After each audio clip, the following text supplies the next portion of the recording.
नमस्कार दोस्तों, आप कहानी सुन रहे हैं पंडित जी की वेशभूषा। किसी गांव में एक पंडित थे। वह सभी शास्त्रों के अच्छे जानकार थे। वह सब कुछ जानते थे, लेकिन इतने ज्ञानी होने के बावजूद भी वो गरीब थे। उसके पास घर नहीं था। वह अपना भोजन भी बड़ी कठिनाइयों से प्राप्त करते थे। यहाँ तक कि उसके पास पहनने को अच्छे कपड़े भी नहीं थे। उनके कपड़े फटे हुए थे।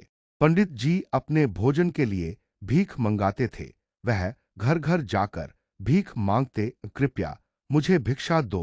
और उसके पुराने फटे कपड़ों को देखकर कई लोग सोचते थे कि वह पागल है, इसलिए उन्हें देख दरवाजा बंद कर दिया करते थे। कई बार तो ऐसा होता था कि वो कई दिनों तक खाना नहीं खा पाते थे। एक दिन उनके फटे पुराने कपड़े देखकर एक व्यक्ति को दया आ गई और उस व्यक्ति ना उन्हें नए कपड़े दिए। उन नए कपड़ों को पहनकर वह पहले की तरह भीख मांगने गए, एक घर से जहां उन्हें भगा दिया था और दरवाजा बंद कर दिया था। उस घर के गृहस्वामी ने कहा, पंडित जी प्रणाम, कृपया अंदर आइए, कृपया हमारे घर में भोजन करें।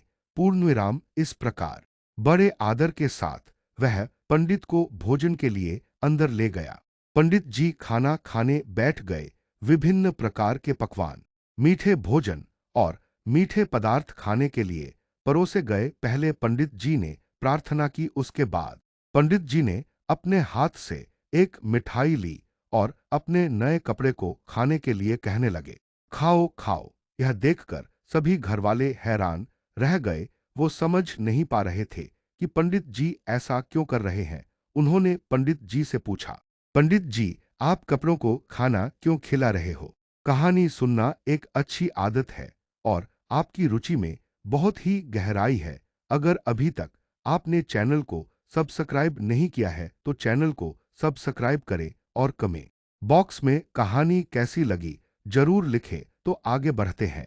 तब पंडित जी ने इस प्रकार उत्तर दिया, वास्तव में इस नए वस्त्र के कारण आपने मुझे आज भोजन दिया है। कल जब मैं आपके घर आया था तब आपने ही इस घर के दरवाजे मेरे लिए बंद कर दिए थे और आज मेरे कपड़ों के वजह से आपने मुझे भोजन के लिए आमंत्रित किया है। चूंकि मैंने इन कपड़ों के कारण भोजन प्राप्त किया, इसलिए मैं इनका आभारी हूं। इसी वजह से मैं इन्हें खाना खिला रहा हूं। घरवाले शर्मा गए और अपनी गलती की क्षमा मांगने लगे।